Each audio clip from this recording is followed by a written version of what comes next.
Alright, man, it's your boy Humble League 2 times for me. Back in that video, man, for me, follow the Instagram at Humble League 2 times. Now, look, just today's time we're talking about the movie Sinners, Decoded, Part 1.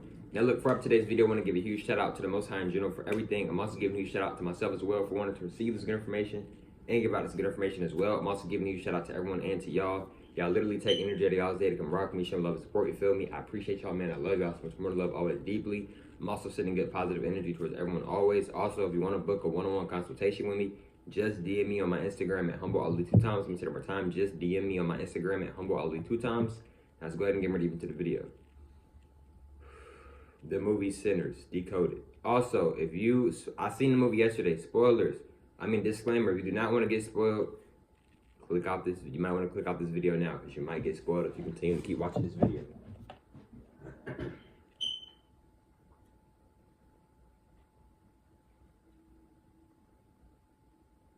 Alright, so with Sinners, right? I went to go see the movie Sinners yesterday. Amazing movie. Shout out everybody that was a part of the movie, right? But what I want y'all to understand and understand about Sinners is it's not a movie. I watched that movie with my third eye very wide open, by the way, and I was watching that movie. It's not a movie, it's a documentary, right? It's talking about instruments, right? But what is the main point of the movie? It's showing you how we are gods. Us so-called black people, we are goddesses. We are gods. We're goddesses and gods, and how we are able to play the guitar. What was the main instrument? The guitar. And when the guy, because a lot of people think that the main character was Michael B. Jordan. But the real main character was actually that young fella, the young boy. He is the main character. Remember, who did they show first in the movie? They showed the little kid first, the little boy first. Teenage boy, or however old he was. They showed Michael B. Jordan, the twins, a little later on. Still got shown in the beginning though, but it wasn't the first thing that got shown. Now look, right? They talk about how we would play instruments and how we can. So this is the thing, y'all, with music, right? See, with music is frequency. Your body is frequency. Why do you think certain music come on, you want to dance, then other music come on, you don't want to dance, you ready to fight something, you ready to go do something, right? It's frequency, right? Because a lot of times with music, it's very easy for music a lot of times to just flow through in people. What I mean by flowing through people is just get inside their soul, get inside their aura field, get inside their energy. Because a lot of people don't really strengthen their aura as they should. So with the movie, right, the young dude, right, he plays the guitar. And while playing the guitar, he attracts good, positive beings around him, but he also attracts negative beings. Some of those beings were the vampires. Now look, I might make a whole separate video talking about the vampires. Excuse me, but the vampires, they are real. Now, that vampires might not be exactly how they're showing you in the movie or how you may have seen in other movies or how they may have been talked about, etc. But vampires are real. Vampires are real. Werewolves are real. Unicorns are real. Mermaids are real, etc. Right? Where do you think they get the ideas from? Like, it's real, y'all. Dragons are real. Yes, etc. Now, look, right? They show you that vampires are real.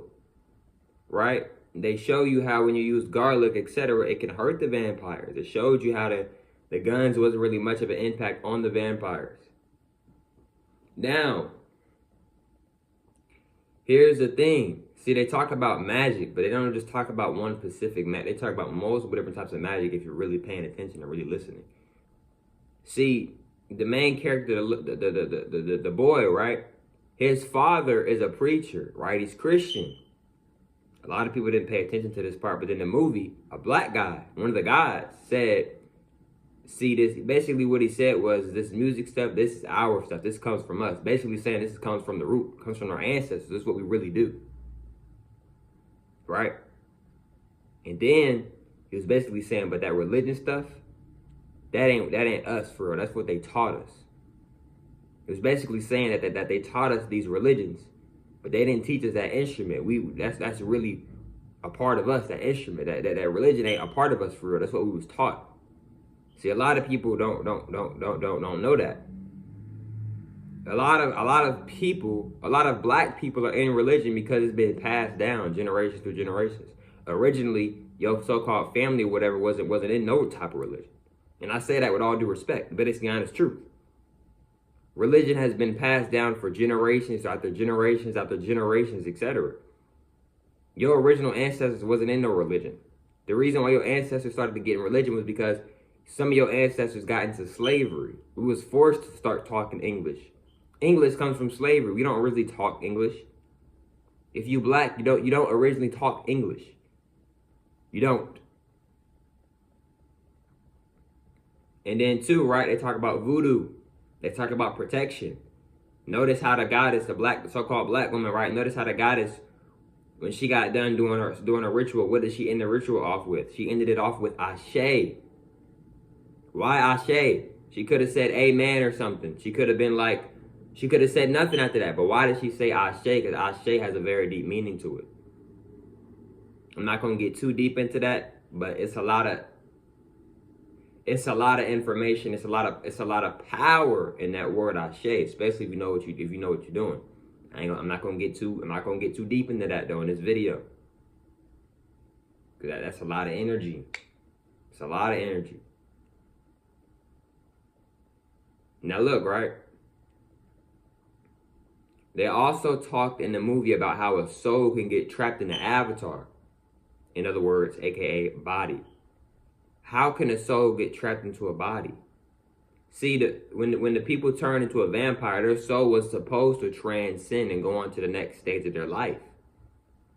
But because the vampire was the main vampire, he was somewhat in control of them until he had died or whatever, or transcended or whatever, their soul would get stuck in the body, but it would be mixed in with a spirit, with a negative spirit or whatever, or negative energy or whatever. So it's still them, but at the same time, it's not them. Their soul is still stuck in there, but it's really supposed to be transcended. The goddess who was tapped in with voodoo, was like tapped in. Notice what she said. Her intuition was off the chain. Before she even got killed, and before the goddess, Michael B. Jordan, the blue one, the blue twin, before both of them got killed off, she said it way earlier. She said, the ancestors are waiting for me and you. See, she's a very big piece in that movie. A lot of people, she wasn't no side character in my opinion. She was one of the main characters. Because she was tapped in with that voodoo. Because the dude, Michael B. Jordan, he was thinking about letting that big tall dude back in. He supposed to be the security for outside. But what did the goddess say? See, the goddess, she was really paying attention. She said, why you need an invite in? You never ask for an invite. You just come in. Because remember the red twin with the red hat or whatever, he picked him up and came and got him. So what you asking for an invite for? Like we didn't come drive and come get you. Right, because that wasn't the same energy no more. He had already got taken over by the vampire. And then what happened later on? She said the ancestors are waiting for both of us. And then later on, both of them transcended with the ancestors. Strong intuition. Very strong intuition. She might have the strongest intuition out of everybody in that movie. That's the thing about music, bro. It's a very beautiful thing, but it's duality. It's duality in everything, even with music. Right? Why you think these elites want to control that music? Because that music is a frequency. It's a hypnosis. It's a hypnosis. You could be chilling, not really feeling like doing nothing. Then a certain beat, a certain frequency comes on. Your whole vibration has changed. Music can be hypnosis. Music can be hypnotizing. Music can be music can be magic. Music can be witchcraft. Music can be a lot of different things. It really just depends on your intentions, but not just your intentions, because your intentions could be good, but you still may attract negative energies around you. Because when the dude was playing the guitar, he wasn't trying to attract no negative energies around him. It just happened so that he did. Right? His frequency was so strong with the guitar, then he talking and speaking, using the throat chakra, he just naturally attracted them. He wasn't even trying to do that. He wasn't no bad guy in the movie. He was a good guy. right? But look, man, like I said earlier, man, if you want to book a one-on-one consultation with me, DM me on my Instagram at humble all the 2 times. And I'll catch y'all females on the next one, man. Peace.